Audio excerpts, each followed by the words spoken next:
आत्मा का अनुभव बस एकमात्र नित्य है।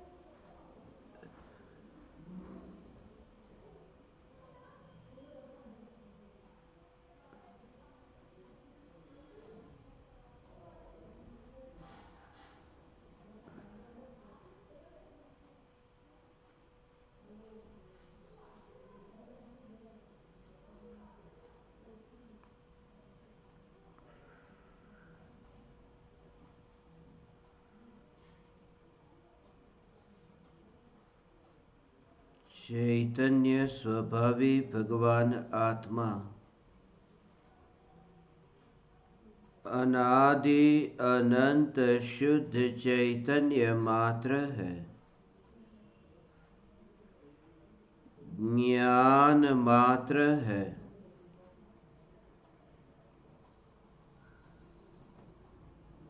मैं शुद्ध चैतन्य मात्र, ज्ञान मात्र, भगवान आत्मा हूँ। प्रति समय यह जागृति बनी रहे। इस जागृति का नाम धर्म है। देह की प्रत्येक क्रिया के काल में और विकल्पों के बहते प्रवाह के काल में ज्ञानी को प्रति समय यह जागृति रहती है कि मैं चैतन्य तत्व इस देह की किसी भी क्रिया में और विकल्पों के बहते प्रवाह में कहीं भी मिला नहीं हूँ। ऐसा शुद्ध चैतन्य तत्व मैं हूँ।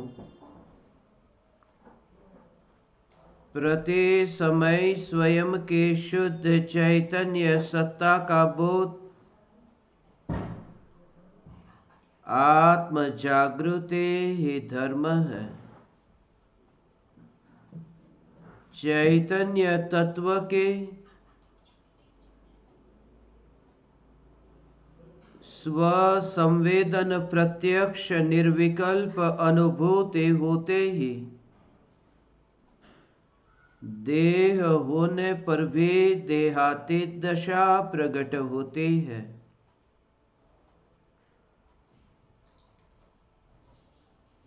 इतना ही नहीं, विकल्प होने पर भी विकल्पातीत दशा प्रकट होती है। चैतन्य तत्व के निर्विकल्प अनुभूति होते ही आत्मा में अतीन्द्रिय आनंद का सागर उछलता है। फिर भी ज्ञानी की दृष्टि उस अतीन्द्रिय आनंद के सागर की ओर भी नहीं जाती और दृष्टि चैतन्य तत्व पर ही टिकी रहती है। यह चैतन्य तत्व ही मैं हूँ। चैतन्य तत्व की निर्विकल्प अनुभूति होते ही ज्ञान दीपक प्रज्वलित होता है। ज्ञान दीपक प्रज्वलित होते ही ऐसी यथार्थ श्रद्धा होती है कि मैं त्रिकाल प्रज्वलित ज्ञान दीपक हूं, चैतन्य ज्योति की सत्ता के अतिरिक्त देह रूपी मिट्टी और रागादि भाव रूपी धुएं में कहीं भी फैला नहीं हूं।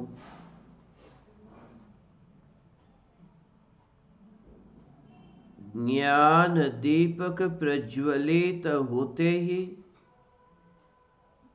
ज्ञानी स्वयं को राख की दीवार का पड़ोसी मानता है और मोक्ष मार्ग का मुसाफिर जानता है। ज्ञान दीपक प्रज्वलित होते ही ज्ञेयों का अस्तित्व नष्ट नहीं हो जाता है। ज्ञेयों का अस्तित्व तो रहता है, मगर ज्ञेयों के अस्तित्व के होने पर भी ज्ञान की सत्ता की और ही दृष्टि बनी रहती है।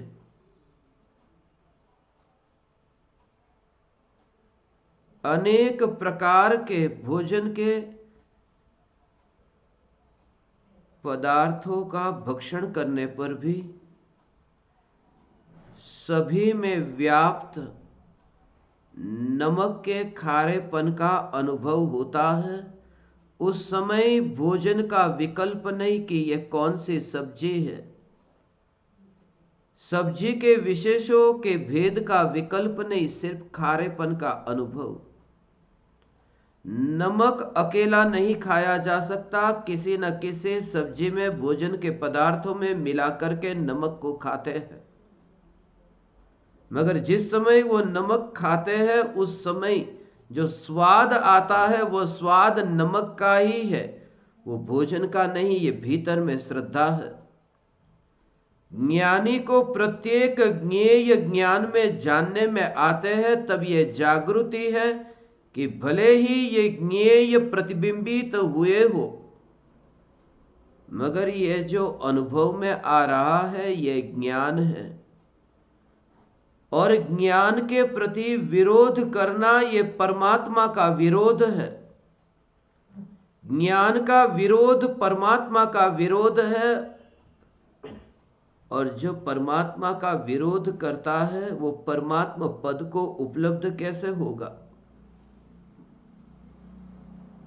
इसलिए प्रति समय बहती ज्ञान की धारा में ज्ञान के ज्ञेय को परिवर्तित करने की चेष्टा ही मिट जाती है।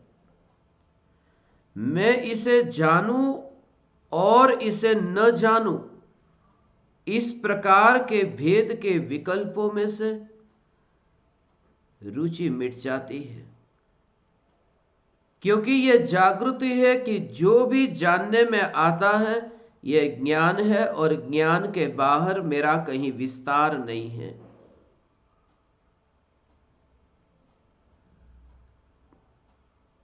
समुद्र को देखने वाली आंख समुद्र में डूब नहीं जाती। यदि समुद्र को देखने वाली आंख समुद्र में डूब जाती तो आंखें गीली हो जाती, आंखें पानी पानी हो जाती, आंखें सागर में डूब जाती, नष्ट हो जाती। मगर जितना फासला आंख और सागर के बीच में तुम्हें दिखाई देता है, और सागर को देखते समय भी आंख इतनी निश्चिंत है, एक छोटी सी सुई की नोक भी आंख के नजदीक आए तो डर लगता है। एक छोटी सी पानी की बूंद भी आंख में गिरती हो तो भी सावधान हो जाते हैं। मगर सागर सामने हो फिर भी भय नहीं, क्योंकि यह जागृति है कि आंख सागर में डूबती नहीं है। ये जो शरीर के परमाणु ये देह की सत्ता होने पर भी प्रति समय ये जागृति रहती है कि ज्ञान ज्ञेय में डूबता नहीं है, ज्ञान अपनी सत्ता में है और इसी के साथ में एकता है, मैं पना है कि मैं ज्ञान स्वरूप चैतन्य हूं। ये साधक की साधना है। ये शास्त्रों के पन्ने पलट करके समझ में न आएगा। सिर्फ शास्त्रों के पन्ने पलटने से तो ऊब पैदा होती है। शास्त्र पढ़ने से कोई आत्मा को नहीं पाता, शास्त्र पढ़ने से इतना उब जाता है कि सत्य को देखे बिना अब चैन नहीं पड़ता। शास्त्र को इतना पढ़ो, प्रवचनों को इतना सुनो, फिर अंदर में ही अंदर ऐसा लगे कि अरे कुछ मिलता तो है ही नहीं। इतने वर्षों से मैं सुनता आ रहा हूं, कुछ भी परिवर्तन तो नहीं आ रहा।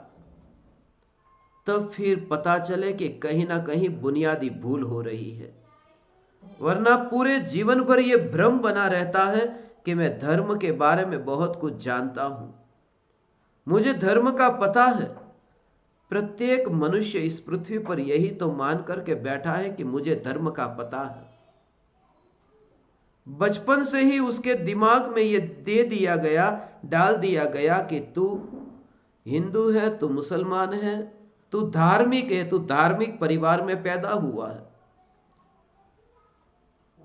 बच्चे को बता देते हैं कि परमात्मा कैसा है।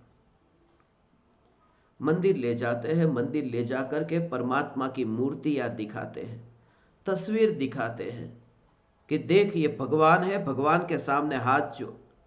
अभी थोड़ी देर पहले ही देखा था ना, बच्चे, इनका बच्चा अभी हाथ भी नहीं जोड़ता। मुझे कल से कह रहे हैं कि धोख नहीं देता किसी के सामने आपके अलावा।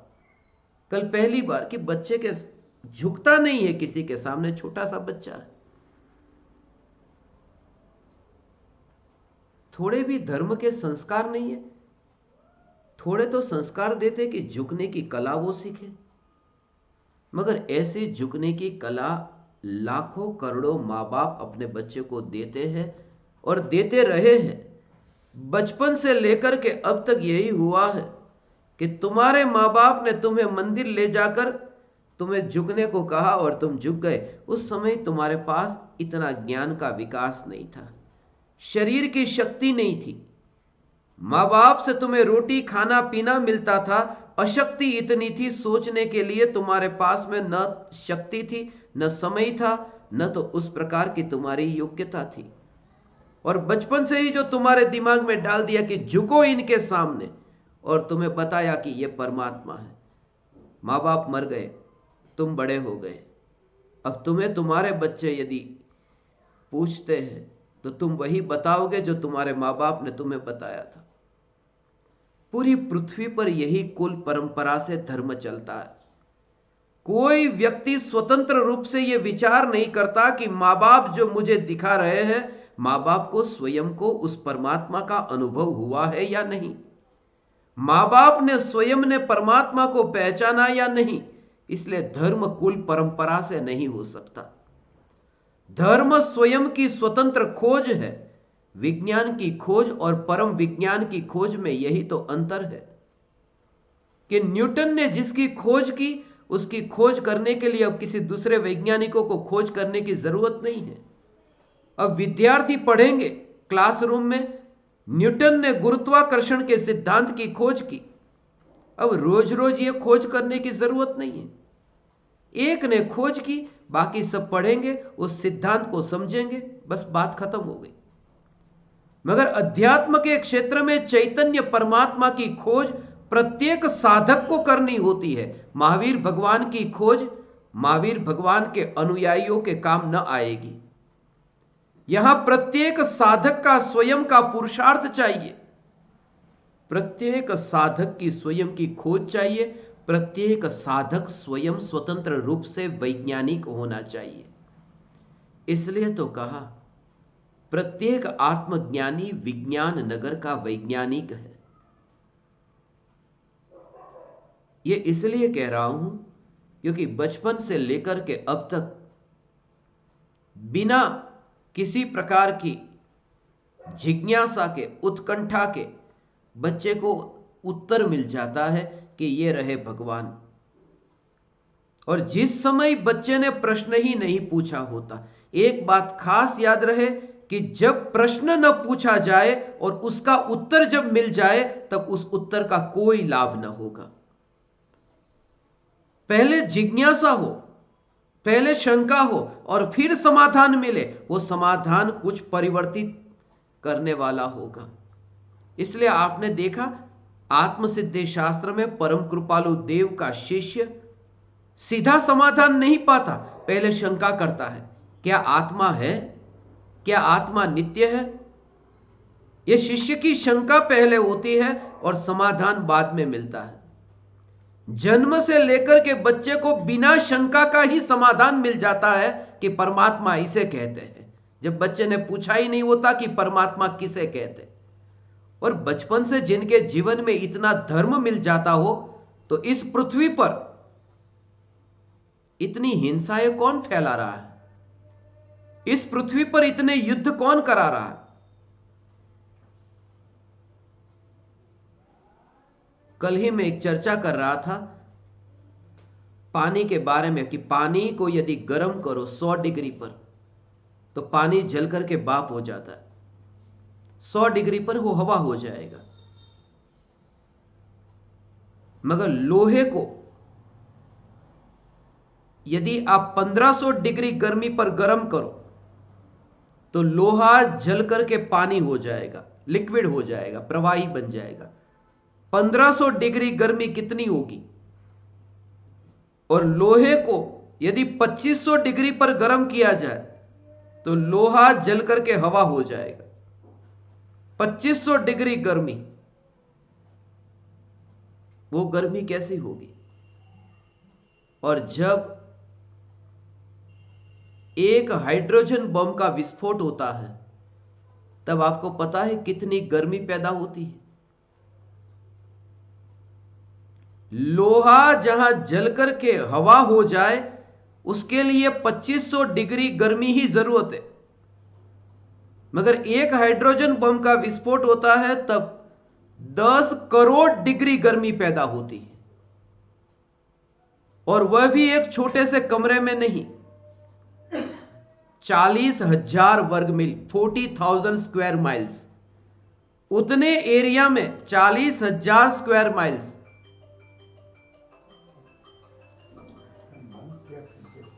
उनके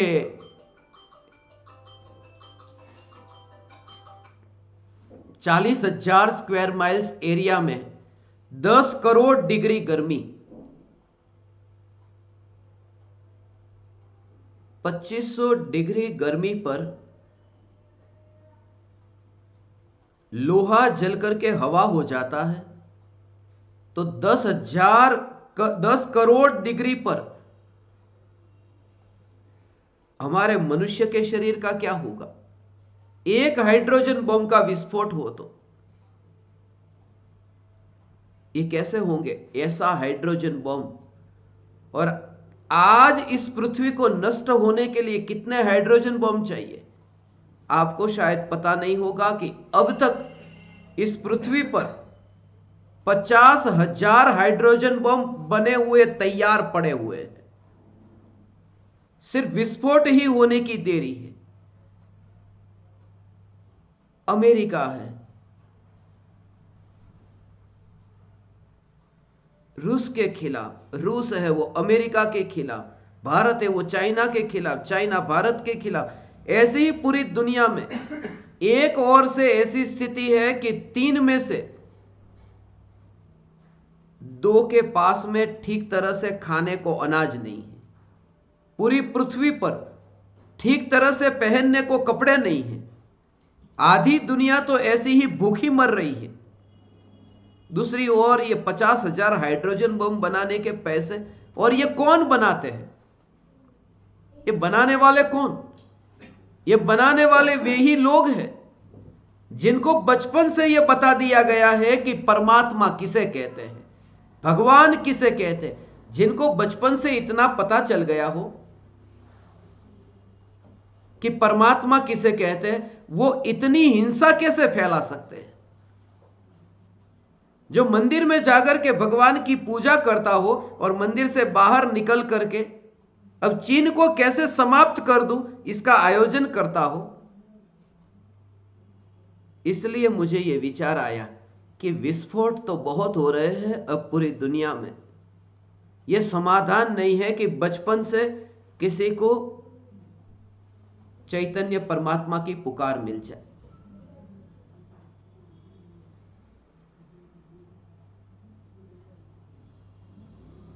जब तक बच्चा शंका नहीं पूछता, जब बच्चे की स्वयं की अंतर से शंका नहीं होती, तब तक बच्चे को जो भी समाधान मिलेगा वो झूठा होगा और अंदर की जिज्ञासा कब हो कि जब इतना दुख से भर जाए।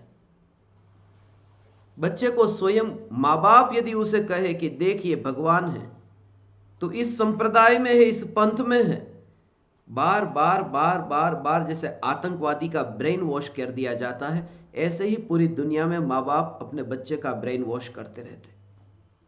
तो इसे ही मान, इसे ही मान, इसे ही मान। यही तो वजह है। ये बात मैं इसलिए कह रहा हूं क्योंकि पिछले कुछ दिनों से मैं राजस्थान के दौरे पर हूं और जहां मुझे ऐसे संप्रदायवादी मिले, कट्टरपंथी ऐसे मिले, कोई कहता है कि दिगंबर धर्म ही सच्चा, तेरा पंथ संप्रदाय ही अच्छा, 20 पंथ संप्रदाय ही सच्चा, स्थानकवासी ही सच्चा। सब जगह जाके आया, किसी ने यह नहीं कहा कि चैतन्य परमात्मा का स्वरूप क्या है, जिसके आश्रय से, जिसमें लीन होकर के महावीर भगवान भगवत्ता को उपलब्ध हुए, उसकी तो बात ही नहीं होती। और बचपन से यही दिमाग में, इसलिए धर्मियों की भीड़ यहां नहीं होगी, कोई एकाध विरला धार्मिक होगा, बाकी तो भीड़ अधार्मिकों की होगी। एक जगह तो ऐसी घटना घटी,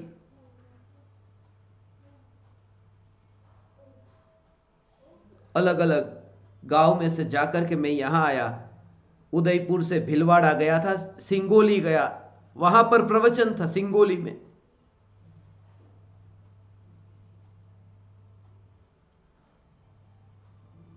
किसी ने पूछा कि आप कौन से धर्म का प्रचार करने के लिए आए, ऐसा। तो मैंने उनसे कहा, वो पूछ रहे थे दिगंबर का, श्वेतांबर का, स्थानकवासी, डेरावासी, मंदिर मार्गी, किसका प्रचार करने के लिए आए। मैंने कहा न मैं दिगंबर, न मैं श्वेतांबर, न मैं मंदिर मार्गी, न मैं डेरावासी, न स्थानकवासी, मैं कोई मार्ग में नहीं, कोई पंथ में नहीं, मैं पंथ में नहीं हूं क्योंकि पंथी भटक जाते हैं। मैं किसी भी पंथ में नहीं हूं, मैं एक ही धर्म को लेकर आया हूं, चैतन्य चैतन्य चैतन्य, चैतन्य का धर्म लेकर आया हूं। तो उन्होंने मुझसे प्रश्न पूछा, आपने ये नया धर्म खोला? क्योंकि दिगंबर श्वेतंबर इतने सच्चे हो गए हैं, इसलिए जो मूल चैतन्य का धर्म कोई बताए तो वो नया लगता है, ये इतने पुराने लगते हैं। ये विचार नहीं आता कि महावीर भगवान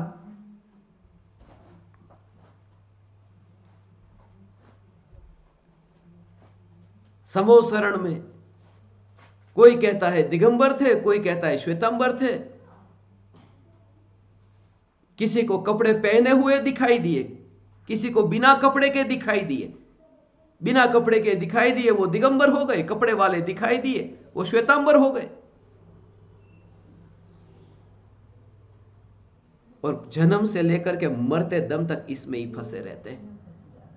और इतनी लड़ाई, मुझे तो ऐसा लगता है कि मंदिर मंदिर में रहकर, क्योंकि कुछ पंडित मुझे मिले, इनसे कह रहे थे हमारे साथ में, क्या ये हमारे साथ में विवाद के लिए आएंगे, बैठेंगे चर्चा करने के लिए? इन्होंने कहा ये तो किसी से चर्चा ही नहीं करते, ये चर्चा नहीं करते, ये तो चैतन्य चैतन्य चैतन्य करते और कुछ नहीं करते। बैठ जा भाई, इधर बैठ जा, और मोबाइल को स्विच ऑफ करके इधर आ गए, आगे आ जा, आगे आ जा, आजा आजा, कोई बात नहीं, आजा। हाँ, मोबाइल स्विच ऑफ कर दिया ना, बस बैठ जाओ।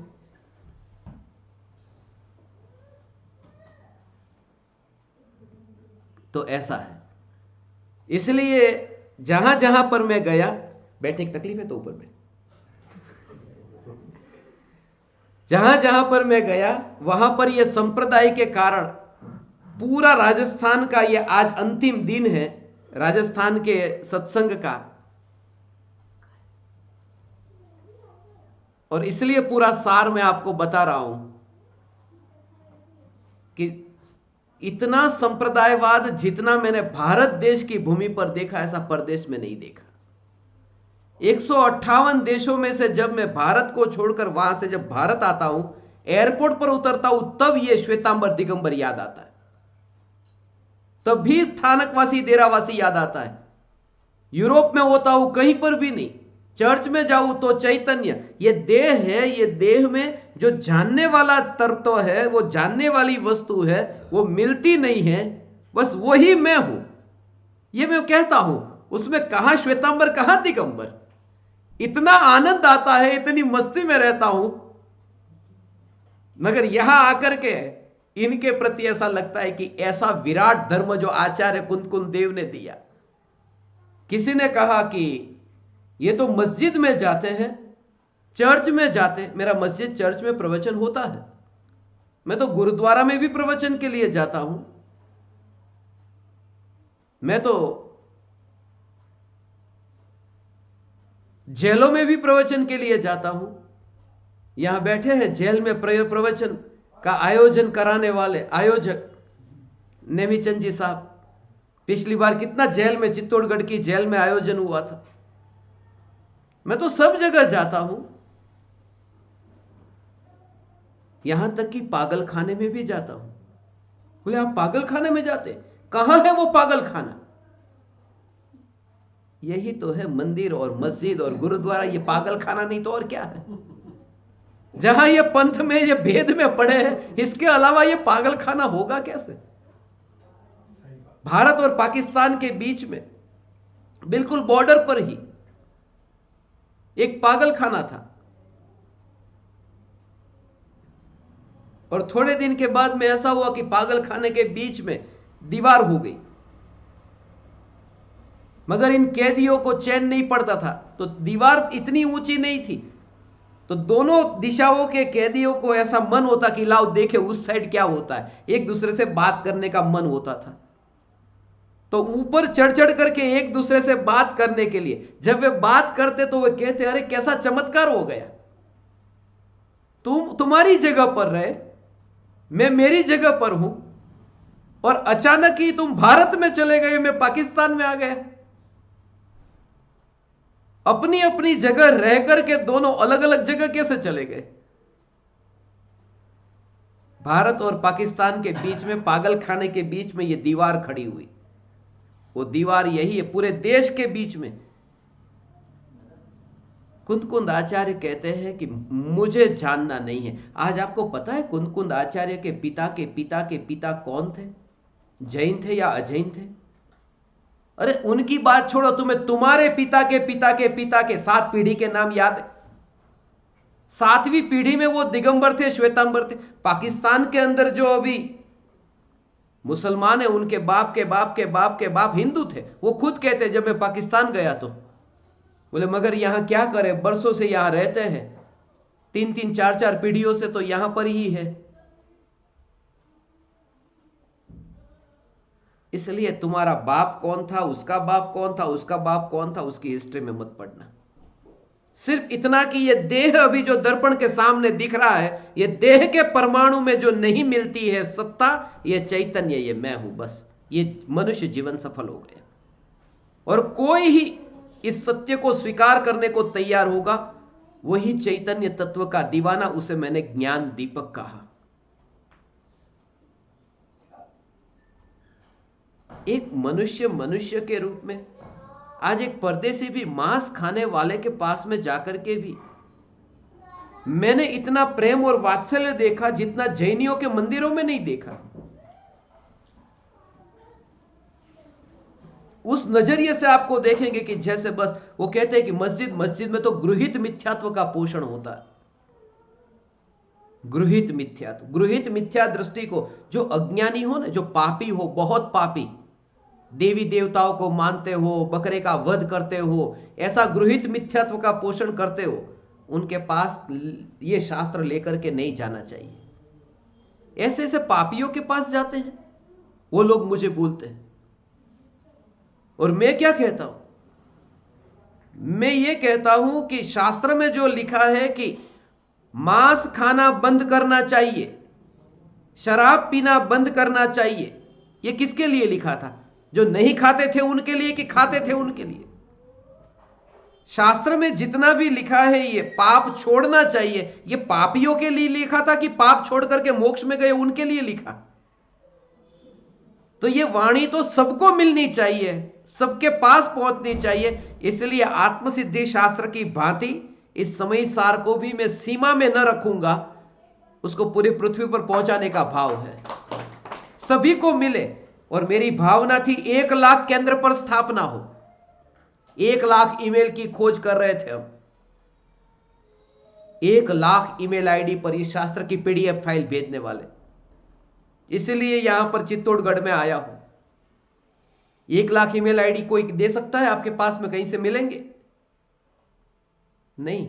देखो सब सिर हिला रहे, नहीं मिलेंगे। ऐसा ही मैंने दिल्ली में पूछा था, मगर 2 बच्चे मुझे मिल गए। उन्होंने कहा हमारे पास में 50 लाख 2 भाई के पास में 1 करोड़ ईमेल आईडी, उनका बिजनेस है ऐसा मार्केटिंग का।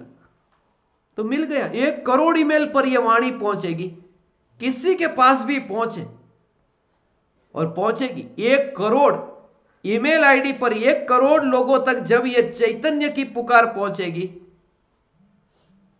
ये उन निंदकों को नहीं दिखाई देता। निंदकों को ये दिखाई देता है, अरे ये तो जैन नहीं है, उनको समयसार क्यों दिया?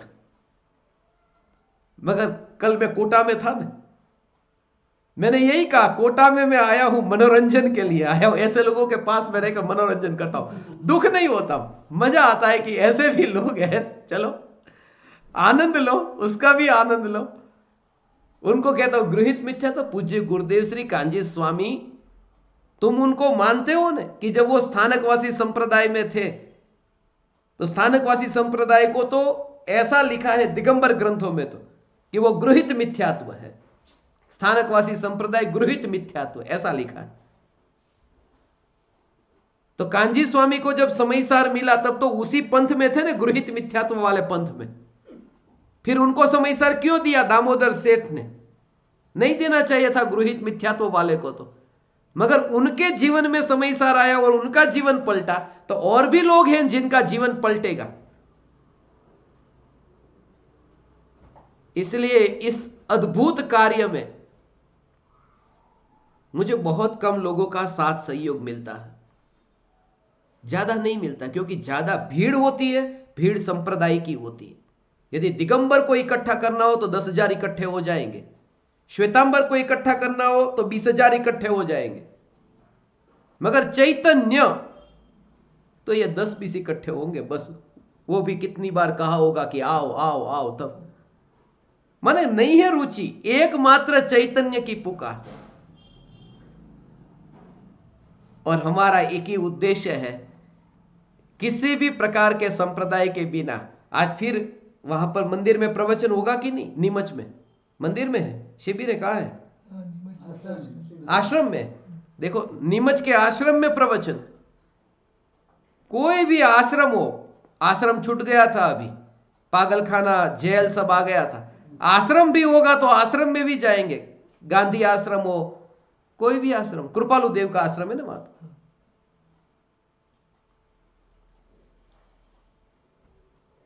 मगर जब तक इस देह में आत्मा है तब तक का मेरा यह दृढ़ निश्चय है कि जगत के जीवों तक ये चैतन्य की पुकार पहुंचाऊंगा। किसी का साथ मिले या न मिले, जब पूरी पृथ्वी पर 153 देशों में यूनाइटेड नेशंस के मेंबर, मेरे पास किसी का साथ सहयोग नहीं था, मैं अकेला था, तो भी ये कार्य सफल हुआ तो ये नहीं होगा। सामने से प्रकृति व्यवस्था करती है। मैं तो 1,00,000 की भावना भाता हूं और 1 करोड़ आ जाते हैं सामने, करेंगे। और खास करके ज्ञान दीपक, मगर परायों का हित करने से पहले अपना हित हो। तुम तत्व प्रचार करना, मगर तत्व प्रचार से पूर्व तत्व का अनुभव करना। दूसरों के प्रति ही प्रेम नहीं।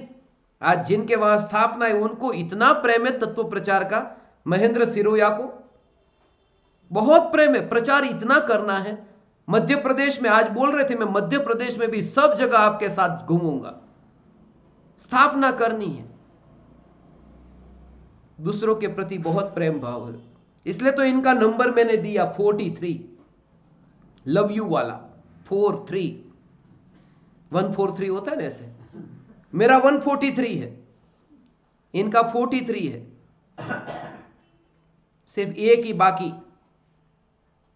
वो जो एक चैतन्य तत्व बाकी रह गया, बाकी सब कुछ मिल गया। मिलेगा मिलेगा कहां, नहीं मिलेगा तो जाएगा कहां? वो इधर ही है, वो इधर ही है, कहां जाएगा? अंदर से जिसके अंदर एक बार हकार आया, हकार आया। क्योंकि इसके लिए भी कल अंकल जी बोल रहे थे ना, इतने, क्योंकि ये खुद पंडित जी है, इतने बड़े विद्वान हैं, इनको शास्त्रों की गाथा, समयसार, प्रवचन सबको खुद लेखक है। अब इनको इतने लोगों ने मना किया कि आप इनके साथ में मत जाओ। जब राजस्थान में जा रहे थे ना, इनके साथ में मत जाओ। पंडित लोग उनको फोन कर करके बताते हैं, ये बोलते हैं कि इनकी एक वाक्य ऐसा उनका लेके आओ जो उन्होंने प्रवचन में बोला हो, जो आगम से विपरीत एक वाक्य आता हो तो वो बताओ। तत्व की निरूपणा में मैं कहता हूं 1500 शास्त्र मेरे पास में है, और 1500 शास्त्र में से कोई भी शास्त्र का कोई भी वाक्य लेके आओ और मैंने आज तक जो प्रवचन में बोला हो उस वाक्य को मिलान करो। यदि गलत निकला उसी दिन से मैं बोलना बंद कर दूंगा। मगर कहीं ना कहीं अहंकार को झटका लगता है। ऐसा लगता है कि अरे ये व्यक्ति जो खुद जैन कुल में पैदा नहीं हुआ और यह चैतन्य की पुकार पूरी दुनिया में करता है, लोगों को झटका लगता है। तुमने तो दिगंबर जैन को ही जैन माना, श्वेतंबर को तो अजैन माना है ना। मगर आपको पता नहीं होगा, पूज्य गुरुदेव श्री कांजी स्वामी जन्मे थे श्वेतांबर संप्रदाय में, परम कृपालु देव जन्मे थे श्वेतांबर में, पंडित बनारसी दास जी जन्मे थे श्वेतांबर में। और ये 3 ऐसे महान ज्ञानी जिन्होंने समयसार को हम तक पहुंचाने में उपकार किया है। ये समयसार उन जन्म से श्वेतांबरी थे, उनके कारण टिका हुआ है, जन्म से दिगंबरियों के कारण नहीं। इसलिए मैं न श्वेतंबर न दिगंबर में किसी का समर्थक नहीं हूं, किसी का विरोधी नहीं हूं। सिर्फ इतना कि ये वाणी हम तक जो पहुंचाता है उनके प्रति हमारे अंदर में अहोभाव आना चाहिए। ये वाणी के प्रति, ये वाणी इतनी सुरक्षित रहेगी। अभी अंग्रेजी भाषा में ये समयसार 2000 बरस पुराना शास्त्र है। यहां ये नए लोग हैं, उनको समझ में नहीं है, पता नहीं होगा। 2000 बरस पुराना ये शास्त्र, आचार्य कुंदकुंद देव, उनकी परंपरा को देखने जाओ, क्या पता कौन है, किसके अंदर। अब जैन कुल में पैदा हुआ है तो जैन कुल में पैदा हुआ, ये जैन कुल भी अनादिकाल का नहीं है। ये तो यहां से बाहर निकलोगे ना, भारत से बाहर निकलो तो किसी को पता भी नहीं है कि जैन क्या होता है। और पूरी दुनिया में इतने पक्षपात, इतने भेद हैं। वो कहता है मैं सच्चा, क्योंकि मैंने तो 158 देशों के गांव-गांव जाकर के, मंदिर मस्जिद सब जगह जाकर के लोगों को मिला हूं, पता है सब जगह। ये कहता है मेरा धर्म सच्चा, ये कहता है मेरा सच्चा, मेरा सच्चा। जब तुम जमीन में रह करके यहां देखते हो तो इतना मकान दिखता है, मगर आकाश में विमान में ऊपर से देखो तो विराट पृथ्वी दिखेगी। अरे मैं कहां अटका था, कुएं के मेंढक की भांति। तुम ऊपर जाके देखो,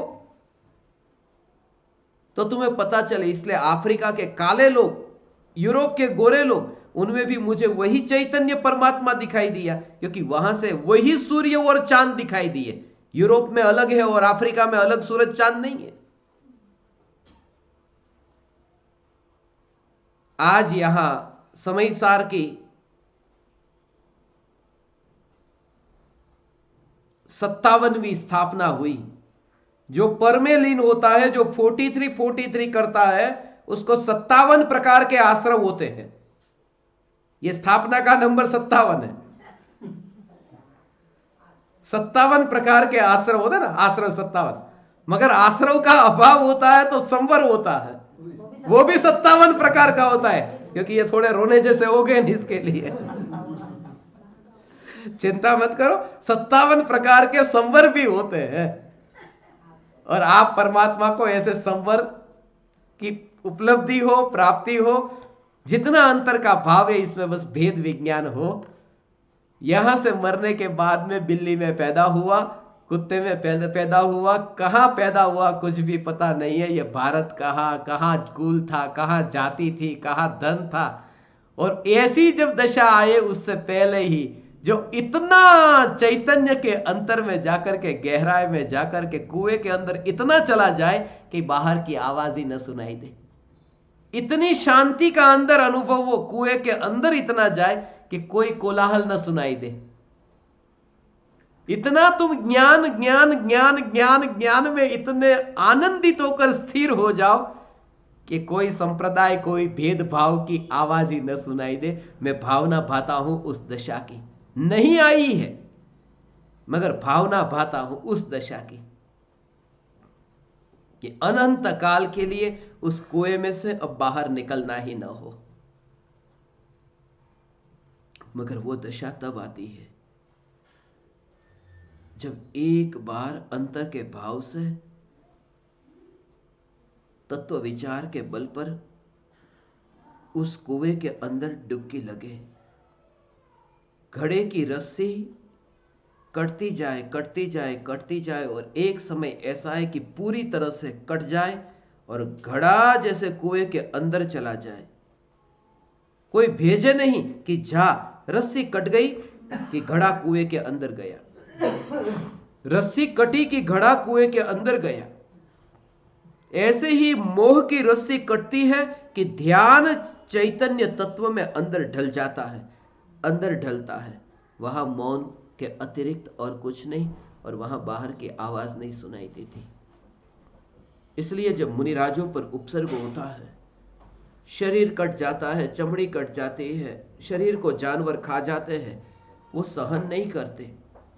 जो व्यक्ति कुएं की गहराई में गया है वो बाहर होने वाले कोलाहल को सहन नहीं करता।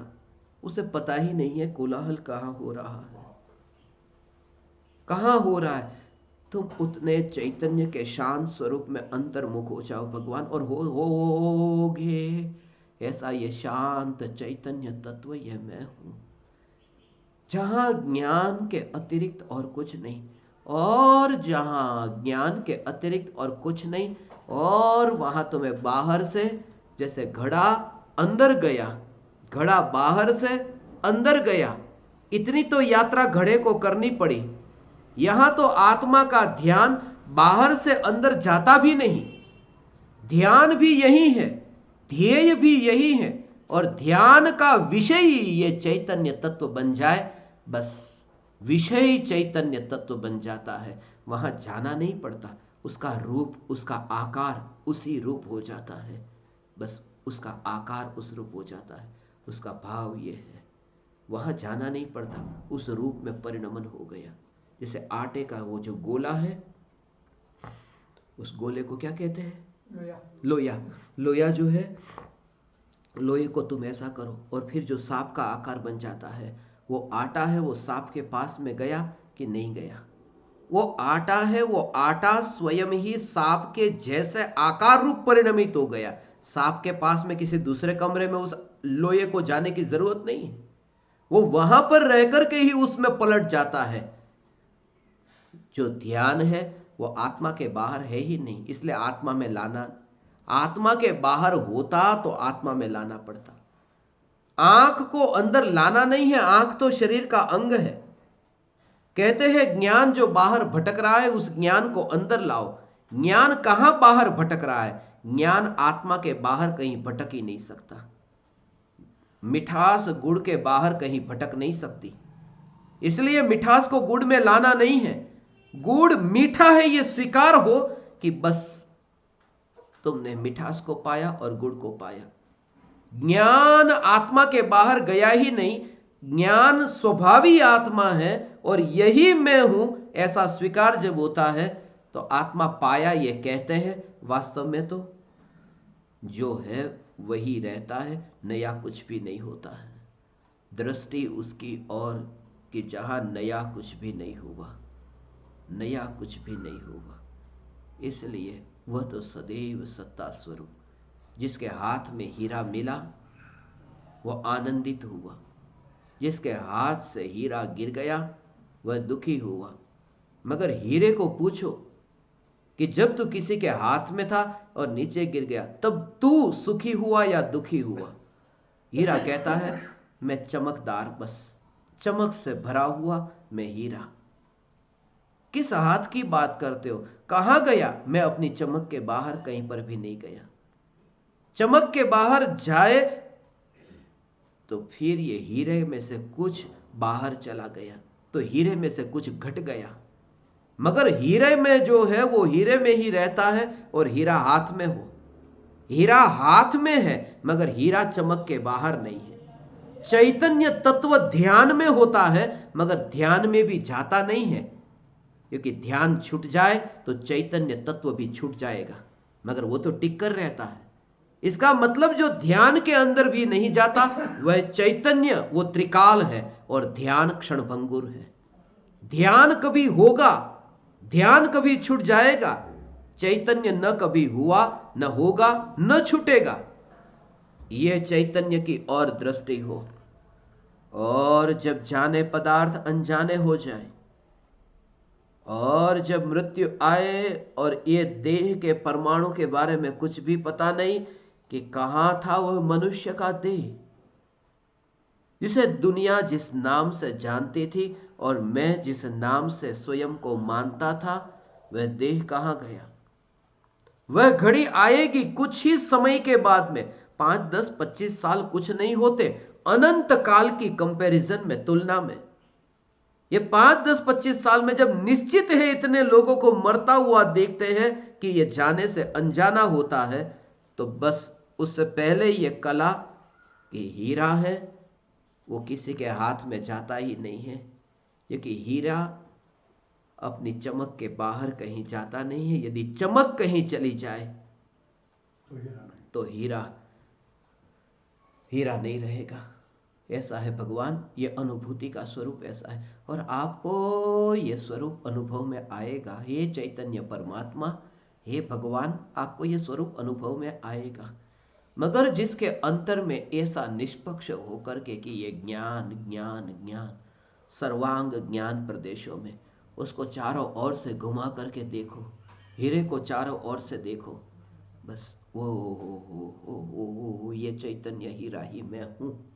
ऐसा ये देह में ऐसा हो, बाहर गया नहीं। कैसा कब गया नहीं कि ये ज्ञान है ना, ये ज्ञान है और सामने है, ये सामने मोबाइल फोन है, तो ये मोबाइल फोन में ये ज्ञान देखो मेरा किधर किधर जा रहा है, मेरा ज्ञान किधर किधर जा रहा है, फोन में जा रहा है, मेरा ज्ञान किधर जा रहा है, टेबल में जा रहा है, कुर्सी में जा रहा है, ऐसा ज्ञान जा रहा है। मगर ये ज्ञान आत्मा के बाहर यदि मोबाइल में चला जाए तो आत्मा बिना ज्ञान का हो जाए। मोबाइल फोन है वो ज्ञान वाला होकर यह स्वयं आत्मा बन जाए।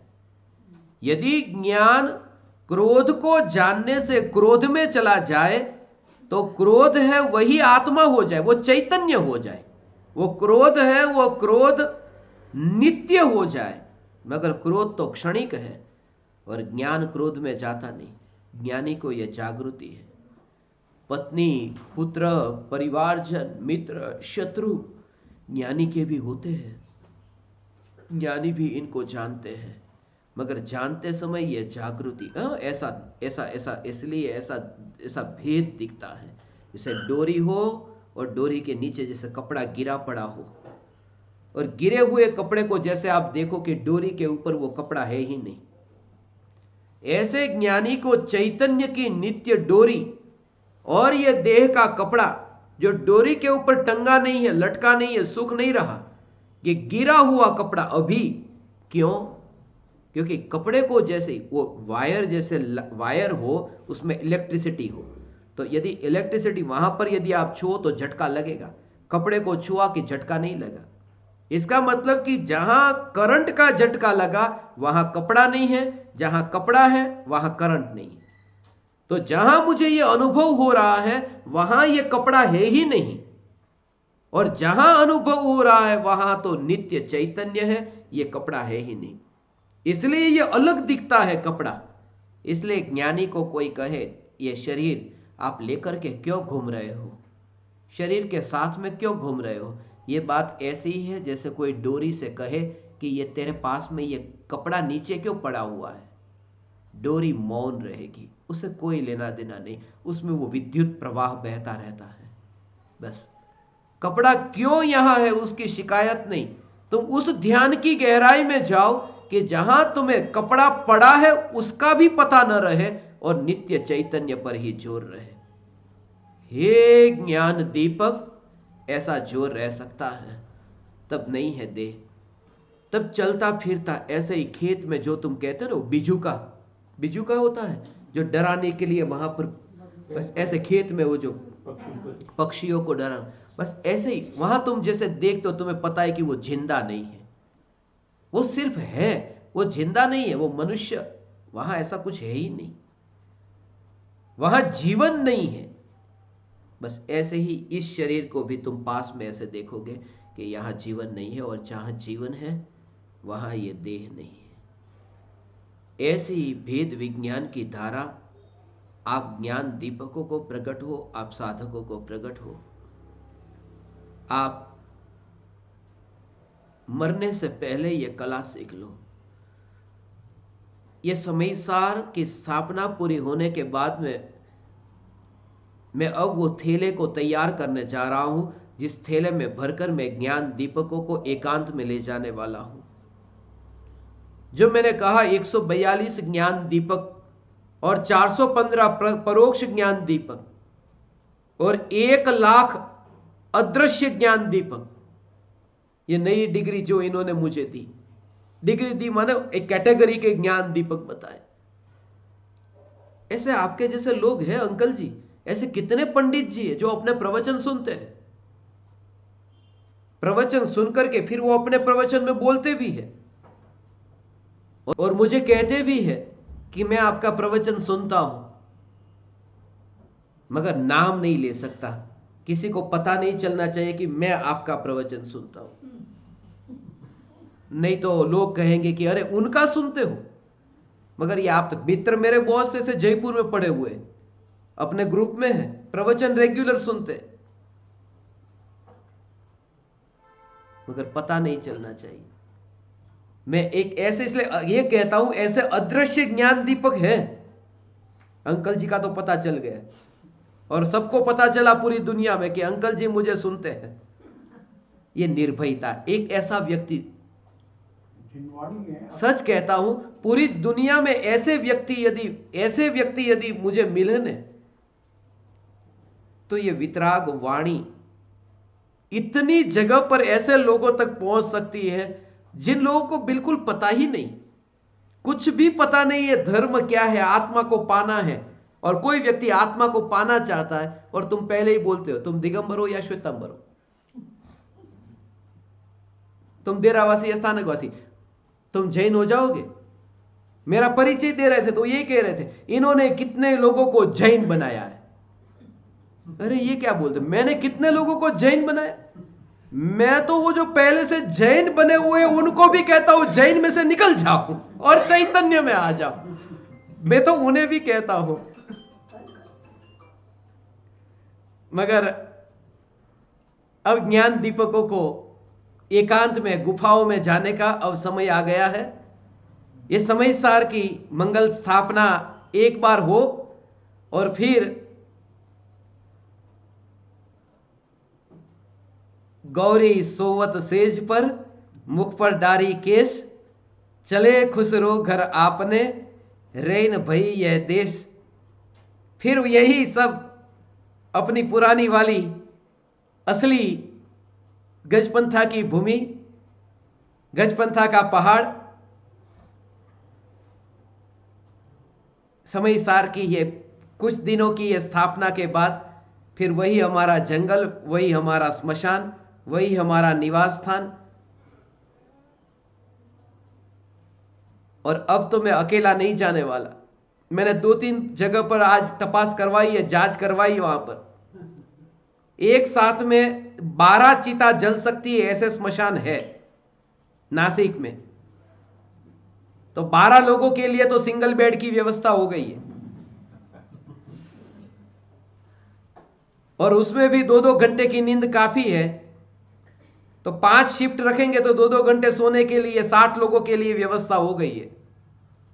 बाकी तो सत्संग ही सत्संग स्मशान में होगा और होगा। मैंने जो भावना भाई है अब तक वो सफल हुई है। आत्मसिद्धि शास्त्र पहुंचे, समयसार पहुंचे और ज्ञान दीपकों का दीपक भी प्रज्वलित हो, यह भावना भी सफल होगी। और ऐसे ज्ञान दीपक है, सिर्फ मैं उनके नाम नहीं बोलता हूं भीड़ में।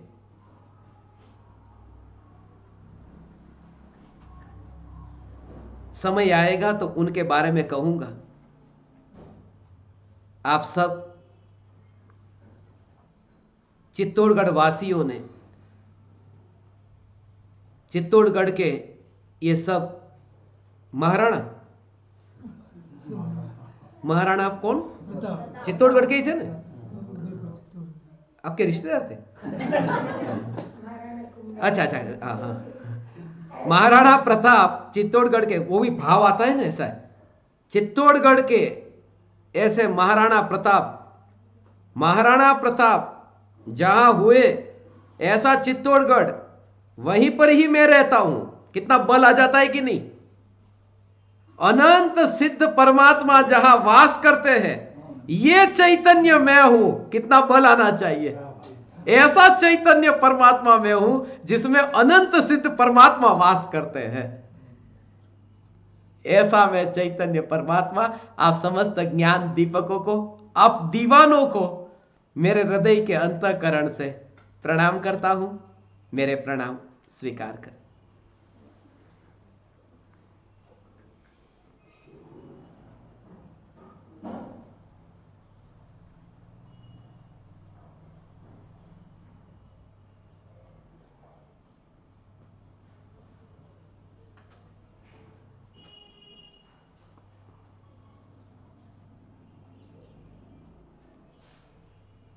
अहो अहो श्री सद्गुरु, करुणा सिंधु अपार, इस पामर पर प्रभु किया अहो अहो उपकार, अहो अहो